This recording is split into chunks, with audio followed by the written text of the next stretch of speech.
देश में एक ऐसे रेल मंत्री हुए जो बाद में प्रधानमंत्री पद तक पहुंचे। उन्होंने इस आधार पर अपने पद से इस्तीफा दे दिया था क्योंकि एक ट्रेन दुर्घटना हो गई थी। जी हाँ, मैं बात कर रहा हूं पूर्व प्रधानमंत्री लाल बहादुर शास्त्री के बारे में। उनसे ही जुड़ा एक दूसरा किस्सा है। गर्मी के दिन थे, रेलवे मंत्री थे और बहुत गर्मी लग रही थी। पीडब्ल्यूडी के कर्मचारियों और उनके परिवार बच्चों में बात हुई और एक कूलर लगवा दिया गया। शाम को जब वो आए और उन्होंने कूलर देखा तो पूछा कि ये कूलर किसने लगवाया। बच्चे जवाब देने को तैयार नहीं थे, पर्सनल स्टाफ भी जवाब देने को तैयार नहीं था। फिर उन्होंने पीडब्ल्यूडी अफसरों को तलब किया, उनसे पूछा, वो भी नहीं बोल पा रहे थे। उन्होंने कहा कि तत्काल इस कूलर को हटवा दीजिए और कूलर हटा दिया गया। मालूम है क्यों?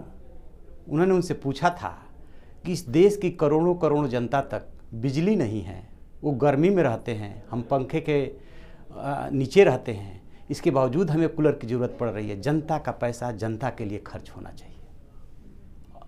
आखिरकार 20-25 साल में ऐसी कौन सी बात हुई कि हमारे जो जनप्रतिनिधि है वो अपने ऊपर तो खर्च कर लेते हैं, लेकिन उसी जनता का 12,000 करोड़ रुपया अभी तक खर्च नहीं कर पाए हैं। इसमें 1156 सांसद ऐसे हैं जो इस समय सांसद हैं और कुछ पूर्व हो चुके हैं जिन्होंने जनता का पैसा जनता के विकास के लिए खर्च नहीं किया।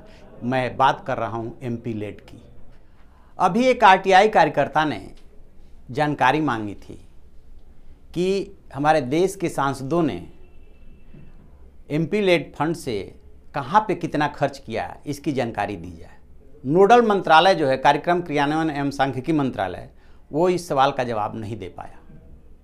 फिर वो सूचना आयोग में चले गए और वहाँ से निर्देश मिला सारे सांसदों के लिए कि आप अपने वेब पेज पे इस जानकारी को डालिए।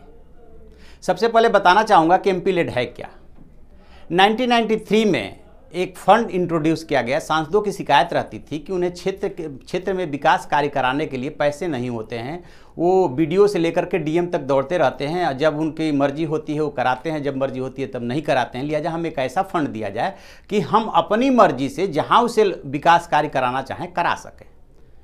लिहाजा उनके लिए एक एमपी लेड फंड की व्यवस्था की गई और वर्तमान में प्रत्येक सांसद को, चाहे वो लोकसभा का सांसद हो या राज्यसभा को, 5 करोड़ रुपए मिलते हैं। 2.5 करोड़ की 2 किस्त जारी होती है।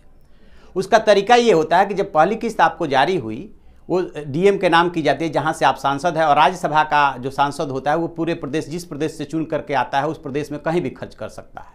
तो डीएम के नाम जब वो जारी होता है तो जो 2.5 करोड़ का काम होता है उसका एक यूटिलाइजेशन सर्टिफिकेट जारी करता है डीएम, और वो सर्टिफिकेट जब आप देते हैं तो उसके आधार पे आपको दूसरी किस्त मिलती है।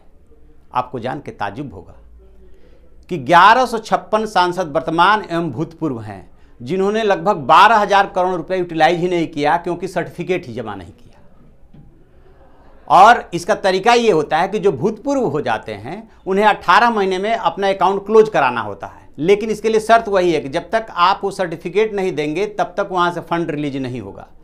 मीनिंग देयर बाय कि एक किस्त आपने काम कराया आधा अधूरा, उसका यूटिलाइजेशन सर्टिफिकेट नहीं दिया तो न तो उसका दूसरा वाला फंड जारी हुआ न आगे काम हुआ।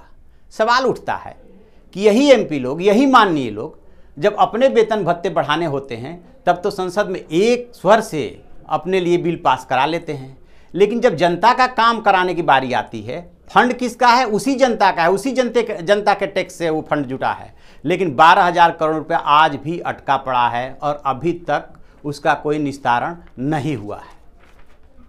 तो इस तरह से जो है 12,000 करोड़ रुपए का यूटिलाइजेशन हुआ ही नहीं है। इसको लेकर के 30 अगस्त को एक मीटिंग भी हुई थी जिस पे इस बात पे गहन चर्चा भी हुई कि 7,000 करोड़ किन्हीं वजहों से फंसा है, 5,000 करोड़ कहीं अटका हुआ है।